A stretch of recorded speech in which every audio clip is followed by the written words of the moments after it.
Hello guys, नमस्कार। जय श्री राम, जय माता दी। हर हर महादेव। ओम नमो भगवते वासुदेवाय नमः। आज मैं सत्यनारायण भगवान की कथा को आपके सामने कर रहा हूँ। इसको अपने घर में जरूर लगाएं, पुण्य पावें और सभी इच्छाओं की पूर्ति पावें। इससे सभी इच्छाओं की आपकी पूर्ति होगी। सत्यनारायण भगवान की कथा को आप कभी भी कर सकते हैं, कभी भी सुन सकते हैं।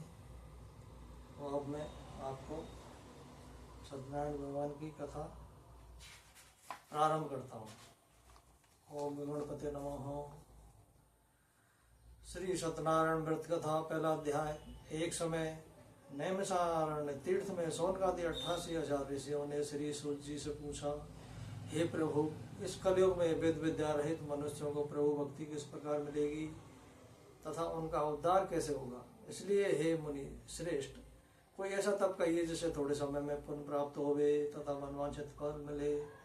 वह कथा सुनने की हमारी इच्छा है। सर्वशास्त्र ज्ञाता श्री सूत जी बोले, हे वैष्णव पूज्य, आप सबने प्राणों के हित की बात पूछी है। अब मैं उस श्रेष्ठ व्रत को आप लोगों से कहूंगा जिस व्रत को नारद जी ने लक्ष्मी नारायण जी से पूछा था और लक्ष्मीपति ने मुनि श्रेष्ठ नारद से कहा था, सो ध्यान से सुने। एक समय योगीराज नारद जी दूसरों के हित की इच्छा से अनेक लोकों में घूमते हुए मृत लोक में आप पहुंचे। यहाँ अनेक योनियों में जन्मे हुए प्राय सभी मनुष्यों को अपने कर्मों द्वारा अनेकों दुखों से पीड़ित देखकर सोचा कि इस यत्न के करने से निश्चय ही प्राणियों के दुखों का नाश हो सकेगा। ऐसा मन में सोचकर विष्णु लोक को गए। वहाँ श्वेत वर्ण और 4 भुजाओं वाले देवों के ईश नारायण को देखकर, जिनके हाथों में शंख, चक्र, गदा और पद थे तथा वरमाला पहने हुए थे, स्तुति करने लगे, हे भगवान, आप अत्यंत शक्ति से संपन्न हैं। मन तथा वाणी भी आपको नहीं पा सकती। आपका आदि मध्य अंत नहीं है। निर्गुण स्वरूप, सृष्टि के आदि भूति व भक्तों के दुखों को नष्ट करने वाले हो, आपको मेरा नमस्कार है। नारद जी से इस प्रकार की स्तुति सुनकर विष्णु भगवान बोले, हे मुनि श्रेष्ठ, आपके मन में क्या है? आपका किस काम के लिए आगमन हुआ है? निसंकोच कहो। तब नारद मुनि बोले, मृत्यु लोक में सब मनुष्य जो अनेक योनियों में पैदा हुए हैं, अपने अपने कर्मों के द्वारा अनेक प्रकार के दुखों से दुखी हो रहे हैं। हे नाथ, मुझ पर दया रखते हो तो बतलाइए कि उन मनुष्यों के सब दुख थोड़े ही समय में कैसे दूर हो सकते हैं। श्री भगवान जी बोले, हे नारद, मनुष्यों की भलाई के लिए तुमने बहुत अच्छी बात पूछी है। जिस काम करने से मनुष्य मोह से छूट जाता है वह मैं कहता हूँ, सुनो। बहुत पुण्य देने वाला स्वर्ग तथा मृत्यु लोक दोनों में दुर्लभ एक उत्तम व्रत है। आज मैं प्रेम बस होकर तुमसे कहता हूँ, सत्यनारायण का यह व्रत अच्छी तरह विधि पूर्वक करके मनुष्य आयु पर्यंत यहाँ सुख भोग कर मरने पर मोक्ष को प्राप्त होता है। श्री भगवान के वचन सुनकर नारद मुनि बोले कि उस व्रत का फल क्या है, क्या विधान है और किसने यह व्रत किया है और किस दिन यह व्रत करना चाहिए, विस्तार से कहिए। तब भगवान बोले, दुख शोक आदि को दूर करने वाला, धन धान को बढ़ाने वाला, सौभाग्य तथा संतान को देने वाला, सब इच्छाओं को पूरी करने वाला, यह व्रत सब स्थानों पर विजय करने वाला है। भक्ति और श्रद्धा के साथ किसी भी दिन मनुष्य श्री सत्यनारायण की शाम के समय ब्राह्मणों बंधुओं के साथ धर्म परायण होकर पूजा करे। भक्ति भाग से नैवेद्य केले का फल, घी, दूध और गेहूं का चूर्ण सवाया लेवे। गेहूं का भाव में साठे का चूर्ण, शक्कर तथा गुड़ ले और सब भक्षण योग पदार्थ जमा करा के भगवान को अर्पण कर देवे तथा बंधुओं सहित ब्राह्मणों को भोजन करावे। पश्चात स्वयं भोजन करे। नृत्य गीत आदि का आचरण कर सत्यनारायण भगवान का स्मरण करता हुआ समय व्यतीत करे। इस तरह व्रत करने पर मनुष्यों की इच्छा निश्चय ही पूर्ण होती है।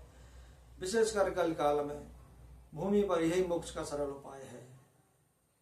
श्री नारायण नारायण हरि हरि। दूसरा अध्याय। सूत जी बोले, हे ऋषियों, जिसने पहले समय में इस व्रत को किया है उसका इतिहास कहता हूँ, ध्यान से सुनो। सुंदर काशीपुरी नगरी में एक अत्यंत निर्धन ब्राह्मण रहता था। वह भूख और प्यास से बेचैन हुआ नित्य पृथ्वी पर घूमता था। ब्राह्मणों से प्रेम करने वाले भगवान ने ब्राह्मण को दुखी देकर बूढ़े ब्राह्मण का रूप धर के उसके पास जा आदर के साथ पूछा, हे विप्र, नेत्र दुखी हुआ पृथ्वी पर क्यों घूमता है? हे श्रेष्ठ ब्राह्मण, यह सब मुझसे कहो, मैं सुनना चाहता हूँ। ब्राह्मण बोला, मैं निर्धन ब्राह्मण हूँ, भिक्षा के लिए पृथ्वी पर घूमता हूँ। हे भगवान, यदि आप इसका उपाय जानते हो तो कृपा कर कहो। वृद्ध ब्राह्मण बोला कि सत्यनारायण भगवान वांछित फल देने वाले हैं, इसलिए हे ब्राह्मण, तू उनका पूजन कर, जिसके काम करने से मनुष्य सब दुखों से मुक्त होता है। ब्राह्मण को व्रत का सारा विधान बतलाकर बूढ़े ब्राह्मण का रूप धारण करने वाले सत्यनारायण भगवान अंतर्धान हो गए। जिस व्रत को वृद्ध ब्राह्मण ने बतलाया है उसको मैं करूंगा, यह निश्चय करने पर उसे रात में नींद भी नहीं आई। वह सवेरे उठ सत्यनारायण भगवान के व्रत का निश्चय कर भिक्षा के लिए चला। उस दिन उसको भिक्षा में बहुत धन मिला, जिससे बंधु बांधवों के साथ उसने सत्यनारायण भगवान का व्रत किया। उसके करने से वह ब्राह्मण सब दुखों से छूटकर अनेक प्रकार की संपत्तियों से युक्त हुआ। उस समय से वह ब्राह्मण हर मास व्रत करने लगा। इस तरह सत्यनारायण भगवान के व्रत को जो करेगा वह सब पापों से छूटकर मोक्ष को प्राप्त करेगा, उसकी सभी इच्छाएं पूरी होंगी। आगे जो पृथ्वी पर सत्यनारायण भगवान का व्रत करेगा वो मनुष्य सब दुखों से छूट जाएगा। इस तरह नारद जी ने नारायण का कहा हुआ यह व्रत मैंने तुमसे कहा। हे विप्रो, मैं अब और क्या कहूँ? ऋषि बोले, हे मुनीश्वर, संसार में इस ब्राह्मण से सुनकर किसने इस व्रत को किया है? हम वह सब सुनना चाहते हैं, इसके लिए हमारे मन में श्रद्धा है। सूत जी बोले, हे मुनियों, जिसने इस व्रत को किया है वह सब सुनो। एक समय ब्राह्मण धन और ऐश्वर्य के अनुसार बंधु बांधवों के साथ व्रत करने को तैयार हुआ। उसी समय एक लकड़ी बेचने वाला बूढ़ा आदमी आया और बाहर लकड़ियों को रखकर ब्राह्मण के मकान में गया। प्यास से दुखी लकड़ा उनको व्रत करते देखकर ब्राह्मण को नमस्कार कर कहने लगा, आप ये सब क्या कर रहे हैं और इसके करने से क्या फल मिलता है? कृपा करके मुझसे कहो। ब्राह्मण ने कहा, सब मनोकामनाओं को पूरा करने वाला यह नारायण सत्यनारायण भगवान का व्रत है। इसकी ही कृपा से मेरे यहाँ धन धान आदि की वृद्धि हुई है। ब्राह्मण से इस व्रत के बारे में जानकर लकड़हारा बहुत प्रसन्न हुआ। चरणामत ले और प्रसाद खाने के बाद अपने घर को गया।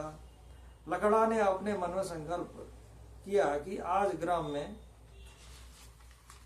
लकड़ी में से जो धन मिलेगा उसी से सत्यनारायण देव का उत्तम व्रत करूंगा। यह मन में विचार करो, बूढ़ा आदमी लकड़ियों अपने सिर पर रखकर जिस नगर में धनवान लोग रहते थे वह ऐसे सुंदर नगर में गया। उस रोज वहां पर उसे उन लकड़ियों का दाम पहले दिनों से चौगुना मिला।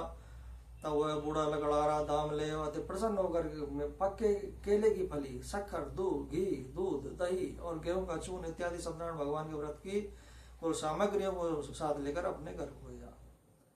फिर उसने अपने भाइयों को बुलाकर विधि के साथ भगवान जी का पूजन और व्रत किया। उस व्रत के प्रभाव से वो बूढ़ा लकड़हारा धन, पुत्र आदि से युक्त हुआ और उसकी सभी इच्छाएं पूरी हुई और संसार के समस्त सुख भोग कर वैकुंठ को चला गया। बोल सत्यनारायण भगवान की जय। श्री नारायण नारायण हरि हरि। तीसरा अध्याय।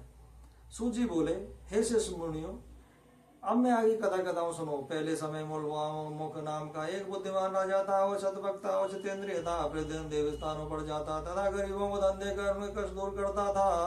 उसकी पत्नी कमल के समान मुख वाली और सत्य साध्वी थी। भद्रशिला नदी के तट पर उन दोनों ने श्री सत्यनारायण भगवान का व्रत किया। उस समय में वहाँ एक साधु वैश्य आया। उसके पास व्यापार के लिए बहुत सा धन था। वह नाव को किनारे पर ठहरा कर राजा के पास आ गया और राजा को व्रत करते हुए देखकर विनय के साथ पूछने लगा, हे राजन, भक्ति युक्त चित्त से आप ये क्या कर रहे हैं? मेरी सुनने की इच्छा है, सो आप मुझसे बताइए। राजा बोला, हे साधु, अपने बांधवों के साथ पुत्रादि की प्राप्ति के लिए महाशक्तिमान सत्यनारायण भगवान का व्रत व पूजन किया जा रहा है। राजा के वचन सुनकर साधु आदर के सहित बोला, हे राजन, मुझसे इसका सब विधान कहो, मैं भी आपके कथनानुसार इस व्रत को करूंगा। मेरी भी कोई संतान नहीं है और इससे निश्चय ही होगी। राजा से सब विधान सुनकर बड़ से निवृत्त हो आनंद के साथ घर गया। साधु ने अपनी स्त्री से संतान लेने वाला उस व्रत का समाचार सुनाया और कहा कि जब मेरी संतान होगी तब मैं उस व्रत को करूंगा। साधु ने ऐसे वचन अपनी स्त्री लीलावती से कहे। एक दिन उसकी स्त्री लीलावती पति के साथ आनंद हो सांसारिक धर्म में प्रवृत्त हो सत्यनारायण भगवान की कृपा से गर्भवती हो गई। 10 महीने में उसके एक सुंदर कन्या का जन्म हुआ। दिनों दिन वह इस तरह बढ़ने लगी जैसे शुक्ल पक्ष का चंद्रमा बढ़ता है। कन्या का नाम कलावती रखा गया। तब कलावती को बड़ी होती हुई देखकर कलावती की माँ लीलावती ने मीठे शब्दों में अपने पति से कहा कि जो आपने संकल्प किया था कि भगवान का व्रत करूंगा, अब आप उसे करिए। साधु बोला, हे प्रिय, इसके विवाह पर करूंगा। इस प्रकार अपनी पत्नी को आश्वासन दे हुए नगर को गया। कलावती पितृगृह में वृद्धि को प्राप्त हुई। साधु ने जब नगर में सखियों के साथ अपनी पुत्री को देखा तो तुरंत दूध बुलाकर कहा कि पुत्री के वास्ते कोई सुयोग वर देखकर लाओ। साधु की आज्ञा पाकर दूध कंचन नगर पहुंचा और वहां पर बड़ी खोज और देखभाल कर लड़की के लिए सुयोग बड़े पुत्र ले आया। उस सुयोग लड़के को देखा साधु ने अपने बंधु बांधवों से प्रसन्नचित्त अपनी पुत्री का विवाह उसके साथ कर दिया, किंतु दुर्भाग्य से विवाह के समय भी उस व्रत को करना भूल गया। तब श्री भगवान क्रोधित हो गए और श्राप दिया कि तुम्हें दारुण दुख प्राप्त होगा। अपने कार्य में कुशल साधु बनिया जमाता समुद्र के समीप स्थित रत्नपुर नगर में गया और वहाँ दोनों ससुर जमाई चंद्रकेतु राजा के उस नगर में व्यापार करने लगे। एक रोज भगवान सत्यनारायण की माया से प्रेरित कोई चोर राजा धन का पोटरा चुराकर भागा जा रहा था, किंतु राजा के दूतों को आता देखकर चोर ने घबराकर भागते हुए राजा के धन को वहीं चुपचाप रख दिया जहाँ वो ससुर जमाई ठहरे हुए थे। जब दूतों ने उस साधु वैश्य के पास राजा के धन को रखा देखा तो वे दोनों को बांध कर ले गए और प्रसन्नता से दौड़ते हुए राजा के समीप में जाकर बोले, यह दो चोर हम पकड़ कर लाए हैं, देखकर आज्ञा दें। तब राजा की आज्ञा से वो कठोर कारावास में डाल दिया गया और उनका सब धन छीन लिया। सत्यनारायण भगवान के श्राप के द्वारा उनकी पत्नी भी घर पर बहुत दुखी हुई और घर पर जो धन रखा था चोर चुरा कर ले गए। शारीरिक व मानसिक पीड़ा तथा भूख प्यास से अति दुखित हो अन्य की चिंता में कलावती एक ब्राह्मण के घर गई। वहां उसने सत्यनारायण भगवान का व्रत होते देखा। फिर कथा सुनी तथा प्रसाद ग्रहण कर रात को घर आई। माता ने कलावती से कहा, हे पुत्री, अब तक तुम कहाँ रही और वह तेरे मन में क्या है? कलावती बोली, हे माता, मैंने एक ब्राह्मण के घर श्री सत्यनारायण भगवान का व्रत देखा है। कन्या के वचन सुनकर लीलावती भगवान के पूजन की तैयारी करने लगी। लीलावती ने परिवार और बंधुओं सहित श्री सत्यनारायण भगवान का पूजन किया और वर मांगा कि मेरे पति और दामाद शीघ्र घर आ जाए। साथ ही प्रार्थना की कि हम सबका अपराध क्षमा करो। सत्यनारायण भगवान इस व्रत से संतुष्ट हो गई और राजा चंद्रकेतु को स्वप्न में दर्शन देकर कहा, हे राजन, दोनों वैश्यों को प्रातः ही छोड़ दो और उनका सब धन जो तुमने ग्रहण किया है वो दे दो, नहीं तो मैं तेरा धन राज पुत्र आदि सब नष्ट कर दूंगा। राजा से ऐसे वचन कहकर भगवान अंतर ध्यान हो गए। प्रातःकाल राजा चंद्रकेतु ने सभा में अपना स्वप्न सुनाया। फिर दोनों बड़े पुत्रों को कैद से मुक्त कर सभा में बुलाया। दोनों ने आते ही राजा को नमस्कार किया। राजा मीठे वचनों से बोला, हे मानवाओ, भाई बस ऐसा कठिन दुख प्राप्त हुआ है, अब तुम्हें कोई भय नहीं। ऐसा कहकर राजा ने उनको नए नए वस्त्र आभूषण पहनाए तथा उनका जितना धन लिया था उसे दूना धन देकर आदर सहित विदा किया। दोनों वैसे अपने घर को चलती है। बोलो श्री नारायण नारायण हरि हरि। चौथा अध्याय। सूची बोले, वैश्य ने मंगलाचार करके यात्रा प्रारंभ की और अपने नगर को चला। उनके थोड़ी दूर निकलने पर दंडी वेशधारी सत्यनारायण ने उनसे पूछा, हे साधु, तेरे नाम में क्या है? अभिमानी बड़े हंसता हुआ बोला, हे दंडी, आप क्यों पूछ रहे हो? क्या धन लेने की इच्छा है? मेरे नाम में तो बेल और पत्ते भरे हैं। वैश्य का कठोर वचन सुनकर भगवान ने कहा, तुम्हारा वचन सत्य हो। दंडी ऐसा कहकर वहां से दूर चले गए और दूर जाकर समुद्र किनारे बैठ गए। दंडी के जाने पर वैश्य ने नित्य क्रिया करने के बाद नाव को ऊंची उठी देकर क्षमा किया और नाव में बेल पत्ते आदि देकर मूर्छित हो जमीन पर गिर पड़ा। फिर मूर्छा खुलने पर अत्यंत शोक प्रकट करने लगा। तब उनका दामाद बोला कि आप शोक न करें, दंडी का श्राप है, अतः उनकी शरण में चलना चाहिए, तभी हमारी मनोकामना पूरी होगी। दामाद के वचन सुन वह दंडी के पास पहुंचा और अत्यंत भक्ति भाव से नमस्कार करके बोला, मैंने जो आपसे असत वचन कहे तो उनको क्षमा करो। ऐसा कहकर महान शोकातुर हो रोने लगा। तब दंडी भगवान बोले, हे बड़े पुत्र, मेरी आज्ञा से बार बार तुम्हें दुख प्राप्त हुआ है, तू मेरी पूजा से विमुख हुआ है। साधु बोला, हे भगवान, आपकी माया से मोहित ब्रह्मा आदि भी आपके रूप को नहीं जानते, तब मैं अज्ञानी कैसे जान सकता हूँ? आप प्रसन्न होइए, मैं सामर्थ्य के अनुसार आपकी पूजा करूंगा। मेरी रक्षा करो और पहले के समान नौका में धन भर दो। उसके भक्ति युक्त वचन सुनकर भगवान प्रसन्न हो उसकी इच्छा अनुसार भर देकर ध्यान हो गए। तब उन्होंने नाव पर आकर देखा कि नाव धन से परिपूर्ण है और फिर वह भगवान सत्यनारायण का पूजन कर साथियों सहित अपने नगर को चला। अब अपने नगर के निकट पहुंचा, तब दूत को घर भेजा। दूत ने साधु के घर जा उसकी स्त्री को नमस्कार कर कहा कि साधु अपने दावा सहित इस नगर के समीप आ गए हैं। ऐसा वचन सुन साधु की स्त्री ने बड़े हर्ष के साथ सत्य देव का पूजन कर पुत्री से कहा, मैं अपने पति के दर्शन को जाती हूँ, तू कार्य पूर्ण कर शीघ्र। माता के ऐसे वचन सुनकर कलावती प्रसाद छोड़कर पति के पास गई। प्रसाद की अवज्ञा के कारण सत्यदेव ने रुष्ट हो उसके पति को नाव सहित पानी में डुबो दिया। कलावती अपने पति को न देखकर रोती हुई जमीन पर गिर गई। इस तरह नौका को डूबा हुआ देखकर कन्या को रोता देखकर साधु दुखित हो बोला, हे प्रभु, मुझसे या मेरे परिवार से जो भूल हुई है उसे क्षमा करो। उसके 3 वचन सुनकर सत्यदेव प्रसन्न हो गए और आकाशवाणी हुई कि साधु, तेरी कन्या मेरे प्रसाद को छोड़कर आई है, इसलिए उसका पति अदृश्य हुआ है। यदि वह घर जाकर प्रसाद खाकर लौटे तो उसे अवश्य पति मिलेगा। ऐसी आकाशवाणी सुनकर कलावती ने घर पहुंचकर प्रसाद खाया, फिर आकर पति के दर्शन किए। तत्पश्चात साधु ने बंधु बांधवों सहित सतदेव का विधि पूर्वक पूजन किया। इस तरह उस दिन से वह पूर्णिमा को सत्यनारायण का पूजन करने लगा। फिर इस लोक को सुख भोकर अंत में स्वर्ग लोक को गया। बोल सत्यनारायण भगवान की जय। श्री नारायण नारायण हरि हरि। 5वां अध्याय। सूत जी बोले, हे ऋषियों, मैं और भी कथा कहता हूँ, सुनो। प्रजा पालन में लीन तो वध नाम का एक राजा था। उसने भी भगवान को प्रसाद त्यागकर बहुत दुख पाया। एक समय वन में जाकर वन पशुओं को मारकर बड़ के पेड़ के नीचे हुआ आया। वहां उसने ग्वालों को भक्ति भाव से बंधुओं सहित सत्यनारायण जी का पूजन करते देखा। राजा देखकर भी अपमान बस वहां नहीं गया और ना ही नमस्कार किया। तब ग्वालों ने भगवान का प्रसाद उसके सामने रखा तो वह प्रसाद को त्याग कर अपनी सुंदर नगरी को चला। वहीं उसने अपना सब कुछ नष्ट पाया तो वह जान गया कि सब भगवान ने किया है। तब वह विश्वास कर ग्वालों के समीप गया और विधि पूर्वक पूजन कर प्रसाद खाया तो सत्यदेव की कृपा से पहले जैसा था वैसे ही हो गया। फिर दीर्घ काल तक सुख भोगकर मरने पर स्वर्ग लोक को गया। जो मनुष्य इस परम दुर्लभ व्रत को करेगा, भगवान की कृपा से उसे धन धान्य की प्राप्ति होगी।